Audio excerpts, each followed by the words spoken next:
ನಮಸ್ಕಾರ ಭಕ್ತರೆ. ಇಂದಿನ ನಮ್ಮ ಕತೆ ಒಂದು ಅದ್ಭುತ ದೇವಾಲಯದ ಬಗ್ಗೆ. ಕರ್ನಾಟಕದ ಹಾಸನ ನಗರದಲ್ಲಿ ಇರುವ ಈ ದೇವಾಲಯ ದೇಶದಲ್ಲೇ ಅತ್ಯಂತ ರಹಸ್ಯಮಯ, ಅತ್ಯಂತ ಪವಿತ್ರ ದೇಗುಲಗಳಲ್ಲಿ ಒಂದು.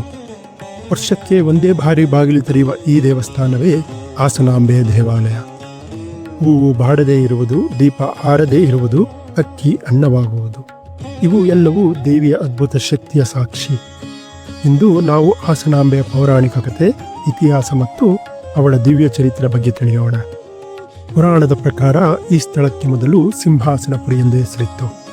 ಮಹಾಭಾರತದ ಅರ್ಜುನನ ಮೊಮ್ಮಗ ಜನಮೇಜಯ ಶಾಪಗ್ರಸ್ತನಾಗಿದ್ದ ಕಾಲದಲ್ಲಿ ಇಲ್ಲಿ ವಾಸ ಮಾಡ್ತಾ ಇರ್ತಾನೆ. ಅವನ ತಪಸ್ಸಿನಿಂದ ಈ ಸ್ಥಳ ಪವಿತ್ರವಾಗುತ್ತೆ. ನಂತರ ಕಾಲಕ್ರಮೇಣ ಸಿಂಹಾಸನಪುರಿ ಪದದಿಂದ ಹಾಸನ ಎಂಬ ಹೆಸರು ಉಗಮವಾಗುತ್ತೆ. ಹಾಸನಾಂಬೆ ದೇವಿಯೇ ಈ ನಗರವನ್ನು ಕಾಪಾಡುವ ಅಧಿದೇವತೆ. ಸುಮಾರು 12ನೇ ಶತಮಾನ, ಪಾಳೆಯಗಾರ ಕೃಷ್ಣಪ್ಪ ನಾಯಕನ ಕಾಲ. ಒಂದು ದಿನ ಅವನು ಕಾರ್ಯನಿಮಿತ್ತ ಪ್ರಯಾಣ ಹೊರಟಿರ್ತಾನೆ. ಆಗ ದಾರಿಯಲ್ಲಿ ಮೊಲವೊಂದು ಅಡ್ಡ ಬರುತ್ತೆ. ಅದು ಅಪಶಕುನವೆಂದು ಭಾವಿಸಿ ಆತಂಕಗೊಂಡು ದೇವಿಯ ಮೊರೆ ಹೋಗ್ತಾನೆ.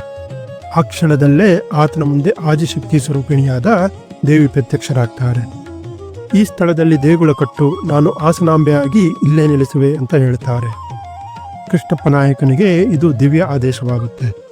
ಅವನು ತಕ್ಷಣವೇ ದೇವಸ್ಥಾನದ ನಿರ್ಮಾಣ ಕಾರ್ಯವನ್ನು ಪ್ರಾರಂಭಿಸ್ತಾನೆ. ಆ ದಿನದಿಂದಲೇ ಈ ಸ್ಥಳವು ಪವಿತ್ರವಾಗುತ್ತೆ. ಈ ಘಟನೆಯ ಪುರಾವೆ ಕ್ರಿಸ್ತಶಕ 114ರ ವೀರಗಲ್ಲಿನ ಶಾಸನ ಕುದುರೆಗುಂಡಿಯಲ್ಲಿ ದೊರೆತಿದೆ. ಪುರಾಣಗಳ ಪ್ರಕಾರ ಕಾಶಿಯಿಂದ ದಕ್ಷಿಣಾಭಿಮುಖವಾಗಿ ವಾಯುವಿಹಾರಕ್ಕೆ ಸಪ್ತಮಾತೃಕೆಯರಾದ ಬ್ರಾಹ್ಮಿ, ಮಹೇಶ್ವರಿ, ಕೌಮಾರಿ, ವೈಷ್ಣವಿ, ವಾರಾಹಿ, ಇಂದ್ರಾಣಿ ಮತ್ತು ಚಾಮುಂಡಿ ಬರ್ತಾರೆ. ಅವರಲ್ಲಿ 3 ಮಾತೃಕೆಯರು ವೈಷ್ಣವಿ, ವಾರಾಹಿ ಮತ್ತು ಇಂದ್ರಾಣಿ ಹಾಸನದಲ್ಲೇ ನೆಲೆಸ್ತಾರೆ. ಅವರು ನೆಲೆಸಿದ ಪವಿತ್ರ ಸ್ಥಳವೇ ಹಾಸನಾಂಬೆ ದೇಗುಲ. ದೇವರು ಸೃಷ್ಟಿಯ ಮೂಲವಾದರೆ ಈ ಮಾತೃಕೆಯರು ಶಕ್ತಿಯ ರೂಪ.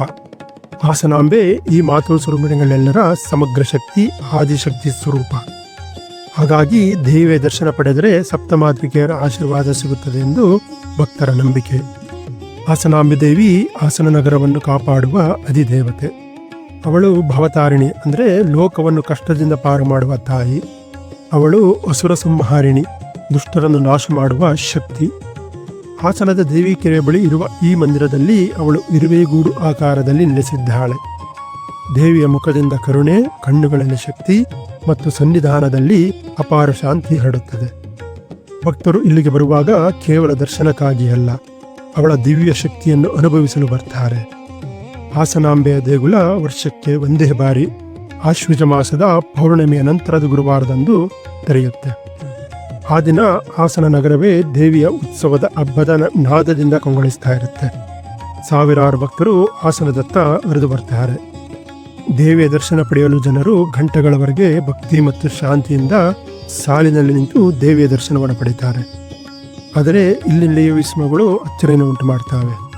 ಇಂದಿನ ವರ್ಷ ಹಚ್ಚಿದ ದೀಪ ಆರದೇ ಇರುತ್ತದೆ, ಹೂವು ಬಾಡದೇ ಇರುತ್ತದೆ ಮತ್ತು ನೈವೇದ್ಯಕ್ಕೆ ಇಟ್ಟ ಅಕ್ಕಿಯು ಅನ್ನವಾಗಿರುತ್ತೆ. ಇದು ಕೇವಲ ನಂಬಿಕೆಯಲ್ಲ, ಅದು ದೇವಿಯ ಸನ್ನಿಧಾನದ ಜೀವಂತ ಚಿಹ್ನೆ.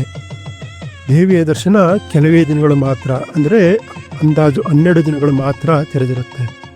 ಬಲಿಪಾಡ್ಯಮಿಯ 3ನೇ ದಿನ ಬಾಗಿಲು ಮತ್ತೆ ಮುಚ್ಚಲಾಗುತ್ತೆ. ಇದು ಕೇವಲ ಒಂದು ವಿಧಿ ಅಲ್ಲ, ಅದು ನಂಬಿಕೆಯ ಪರೀಕ್ಷೆ. ಬಾಗಿಲು ಮುಚ್ಚಲು ವೇಳೆ ತಹಸೀಲ್ದಾರರು, ಶಾಸಕರು, ಅಧಿಕಾರಿಗಳು ಎಲ್ಲರೂ ಸಮ್ಮುಖದಲ್ಲಿರ್ತಾರೆ. ದೀಪ, ಹೂವು, ಅಕ್ಕಿ ಎಲ್ಲವನ್ನು ಹಾಗೆಯೇ ಇಟ್ಟು ಬಾಗಿಲನ್ನು ಮುಚ್ಚಲಾಗ್ತದೆ. ಮುಂದಿನ ವರ್ಷ ಇದೇ ದಿನ ಮತ್ತೆ ದೇವಿ ಪ್ರತ್ಯಕ್ಷಗಳಾಗಿರುವವರೆಗೆ ಯಾರಿಗೂ ಒಳಗೆ ಪ್ರವೇಶ ಇರಲ್ಲ. ಈ ರೀತಿಯ ಆಚರಣೆ ಭಾರತದಲ್ಲೇ ಅಪರೂಪ. ಒಮ್ಮೆ ದೇವಿಯ ಭಕ್ತಿಯಾದ ಸೊಸೆಯೊಬ್ಬಳು ಮನೆಯಲ್ಲಿ ದೇವಿಯ ಧ್ಯಾನದಲ್ಲಿ ತಳೀಲನಾಗಿರ್ತಾಳೆ. ಅತ್ತೆ ಕೋಪದಿಂದ ದೇವಿಯ ಮುಂದೆ ಇಟ್ಟಿದ್ದ ಚಂದನದ ಬಟ್ಟನ್ನು ತೆಗೆದು ಸೊಸೆಯ ತಲೆಗೆ ಹೊಡಿತಾಳೆ. ಆ ಸೊಸೆ ವೇದನೆಗೆ ಒಳಗಾಗಿ ಅಮ್ಮ ಹಾಸನಾಂಬೆ ಕಾಪಾಡು ತಾಯೆ ಎಂದು ಕೂಗ್ತಾಳೆ. ಅವಳ ಮರೆ ಕೇಳಿದ ದೇವಿ ತಕ್ಷಣ ಪ್ರತ್ಯಕ್ಷಳಾಗ್ತಾಳೆ.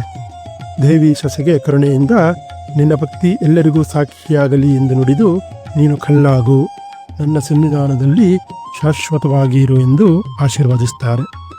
ಸೊಸೆಯ ಕಲ್ಲು ಅಥವಾ ಸೊಸೆಯ ಕಲ್ಲು ಎಂದು ಕರೆಯಲ್ಪಡುವ ಈ ಕಲ್ಲು ಪ್ರತಿ ವರ್ಷ ದೇವಿಯ ಹತ್ತಿರ 1 ಇಂಚು ಚಲಿಸುತ್ತದೆ ಎಂದು ನಂಬಲಾಗಿದೆ. ಹಾಸನಾಂಬೆಯ ದೇಗುಲದ ಆವರಣ ವಿಶಾಲ ಮತ್ತು ಪವಿತ್ರ. ಇಲ್ಲಿ 3 ಪ್ರಮುಖ ದೇವಾಲಯಗಳಿವೆ. ದರ್ಬಾರ್ ಗಣಪತಿ ದೇವಾಲಯ, ಹಾಸನಾಂಬೆ ಗರ್ಭಗುಡಿ, ಸಿದ್ದೇಶ್ವರ ದೇವಾಲಯ. ಇನ್ನೂ ಒಂದು ವಿಶಿಷ್ಟ ಸ್ಥಳ ಇದೆ, ಕಳ್ಳಪ್ಪನ ಗುಡಿ. ಕಥೆಯ ಪ್ರಕಾರ ದೇವಾಲಯ ಕಳವು ಮಾಡಲು ಬಂದ ಕಳ್ಳರು ದೇವಿಯ ಕೋಪಕ್ಕೆ ಒಳಗಾಗಿ ಕಲ್ಲಾಗ್ತಾರೆ. ಆದ್ದರಿಂದಲೇ ಈ ಸ್ಥಳವನ್ನು ಕಳ್ಳಪ್ಪನ ಗುಡಿ ಎಂದು ಕರೆಯಲಾಗುತ್ತದೆ ಅನ್ನೋ ಪುರಾಣ ಇದೆ. ಹಾಸನಾಂಬೆ ದೇವಿ ಕೇವಲ ದೇವತೆ ಅಲ್ಲ, ಅವಳು ಶಕ್ತಿ, ನಂಬಿಕೆ ಮತ್ತು ಭಕ್ತಿಯ ಜೀವಂತ ರೂಪ. ವರ್ಷಕ್ಕೊಮ್ಮೆ ಬಾಗಿಲು ತೆರೆಯುವಾಗ ಸಾವಿರಾರು ಭಕ್ತರ ಕಣ್ಣುಗಳಲ್ಲಿ ಕಾಣುವುದು ಕೇವಲ ದರ್ಶನದ ಆಸೆಯಲ್ಲ, ಅದು ದೇವಿಯ ಅನುಗ್ರಹದ ನಿರೀಕ್ಷೆ. ಅವಳ ಸನ್ನಿಧಿಯಲ್ಲಿ ಕಾಲ ನಿಂತಂತೆ ಕಾಣುತ್ತದೆ, ಮನಸ್ಸು ಶಾಂತವಾಗುತ್ತದೆ. ಹಾಸನಾಂಬೆ ಭವತಾರಿಣಿ, ಶರಣಾಗತರ ರಕ್ಷಕಿ, ಹಾಸನದ ಜೀವಂತ ಪ್ರಾಣ, ಕರ್ನಾಟಕದ ನಂಬಿಕೆಯ ತಾಯಿ. ಹಾಸನಾಂಬೆ ದೇವಿಯ ಕಥೆ ನಮ್ಮಲ್ಲಿ ನಂಬಿಕೆ, ಶಕ್ತಿ ಮತ್ತು ಭಕ್ತಿಯ ಬಲವನ್ನು ನೆನಪಿಸುತ್ತದೆ. ಅವಳ ಆಶೀರ್ವಾದ ನಮ್ಮೆಲ್ಲರ ಮೇಲಿರಲಿ. ಹಾಸನಾಂಬೆ ತಾಯಿಗೆ ಶರಣು ಶರಣು.